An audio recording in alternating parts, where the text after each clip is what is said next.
If you want to manage your money like the top 1%, you need a plan that's simple, effective, and works for your life, no matter your income. Whether you earn just enough to get by or you're making more than you ever imagined, the principles of smart money management remain the same. It's not just about how much you make, it's about how you allocate what you have now. The truth is that many wealthy individuals follow simple yet effective rules that help them build wealth and maintain financial stability. One of the best-kept secrets, the 55-20-10-15 rule, a budgeting method that breaks your income down into manageable, purposeful categories that can put you on the path to financial freedom. Stick with me, because this might just be the budgeting plan that finally clicks for you and makes managing your money feel less like a chore and more like taking control of your life. If you find this video helpful, kindly do like the video and share your thoughts in the comments section below. All right, let's start with that first chunk, 55% of your income. This part is what keeps the lights on, keeps food in the fridge, and makes sure you're covered on the basics. These are your essential expenses. Think about rent, utilities, groceries, transportation, and medical needs. These are the things you can't really avoid if you want to live a stable and healthy life. But here's the thing, 55% is a cap to help you make sure you're not spending too much on things that, while essential, shouldn't swallow up everything you earn. If you're spending more than 55% on essentials, it can quickly become impossible to save or invest. It's about finding balance. And I know, depending on where you live or your circumstances, this can be tough. Rent can be crazy. Groceries add up. But thinking about this percentage can help you stay mindful and make choices that fit your situation. Maybe it means looking for a more affordable place or sharing an apartment with a roommate for a while. Maybe it means meal prepping to save on food costs. There's no one-size-fits-all answer here, but the idea is to stay mindful of where your money goes. This 55% cap is a guide, a way to remind yourselves that your money has to cover more than just the bills. Now, this next part is probably my favorite, 20% for investments. When I say investments, some of you might instantly think of the stock market, and yeah, that's definitely part of it. But it's not the only part. When I say investments, I also mean investing in yourself. If you've ever wanted to take a course, learn a new skill, or even start a small side hustle, this is where that money should go. Investments are all about growth, whether it's growing your wealth or growing yourself as a person. Putting 20% of your income toward this category is like setting up future you to be in an even better position than you are today. Whether investing in stocks, index funds, or a tax-advantaged retirement account like a Roth IRA.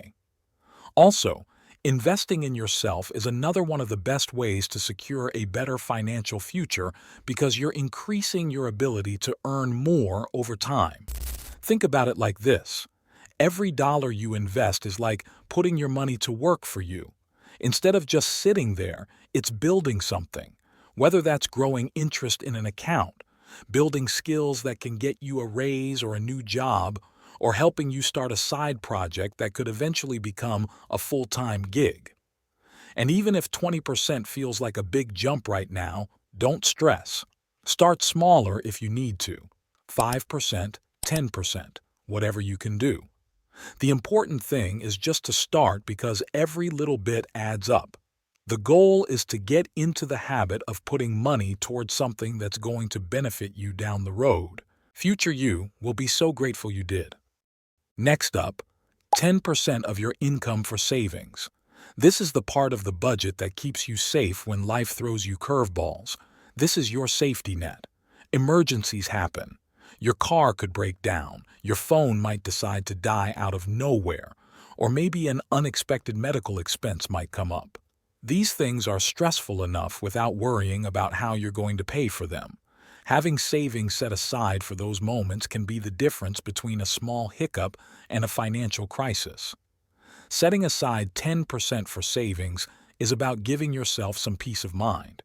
It's about knowing that if something goes wrong, you're not going to have to scramble or go into debt to deal with it, so you are not derailing all the progress you've made in other areas of your life.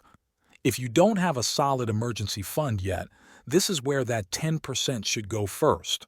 Once you have that cushion, usually about 3 to 6 months or 12 months worth of essential expenses saved up, you can start thinking about other goals like saving for a big purchase or a dream vacation.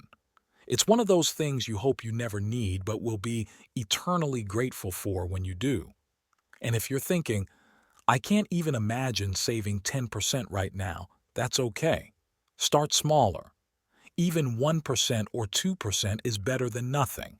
Remember to save in savings accounts that offer high interest returns on your money, like high-yield savings accounts, so that your savings will continuously compound over time. The point is to make savings a part of your routine, so it becomes second nature. Over time, as your income grows or your expenses shift, you can increase that percentage. Finally, 15% of your income for non-essential. And this part is for the things that make life enjoyable and meaningful. It is so important because what's the point of working hard and saving if you don't get to enjoy your life a little, right? Now we're splitting that 15% into 10% for fun and 5% for donations or giving back, if you want to. Let's start with the 10% for fun. This is your guilt-free spending money. It's for those things that bring you joy but aren't strictly necessary. Going out with friends, getting takeout from your favorite spot, buying those concert tickets. Life isn't just about paying bills and saving for the future. It's about living. This 10% is here to make sure you're doing that. A lot of people think budgeting is all about saying no to things, but that's not what this is. Budgeting is about saying yes to the things that matter to you, and that includes having fun and creating memories. Yes, investing and saving are important for the future you, but living in the present is also essential to keep you sane. If you don't give yourself space to enjoy life, it's going to be hard to stay motivated to stick to any kind of financial plan. And then there's the 5% for donations. Now, this part is really special.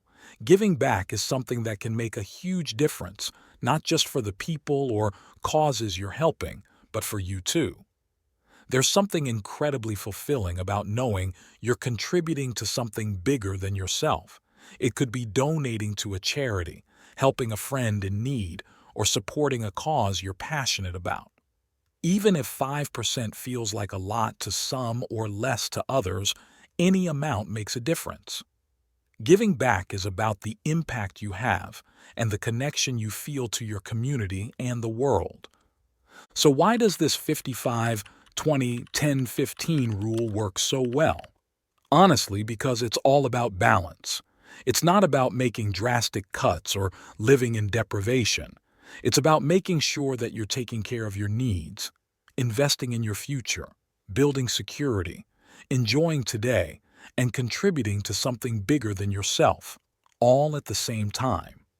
It's about building a financial plan that supports your whole life, not just one part of it. And hey, I get it. Life is unpredictable. In some months, those percentages might shift. Maybe an emergency comes up, and you need to use your fund money to cover it, or maybe you get a bonus, and you decide to put it all toward an investment. That's okay. The goal isn't perfection. It's awareness and intention. When you know where your money is going and why, you're already ahead of the game. If you're ready to give this a shot, here's how to get started.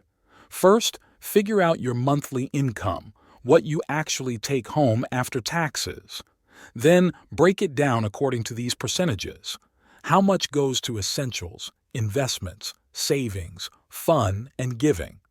Take a look at what you're spending right now and compare. Are you spending more than 55% on essentials? Are you saving at least 10%? This isn't about judging yourself. It's about seeing where you are so you can make changes if you need to. You might need to adjust slowly over time, and that's totally fine. The key is to start where you are and move forward with intention. If this helped you, make sure to give it a like, share it with someone who could use a little help with budgeting, and subscribe for more content like this. Remember, your financial journey is just that, a journey.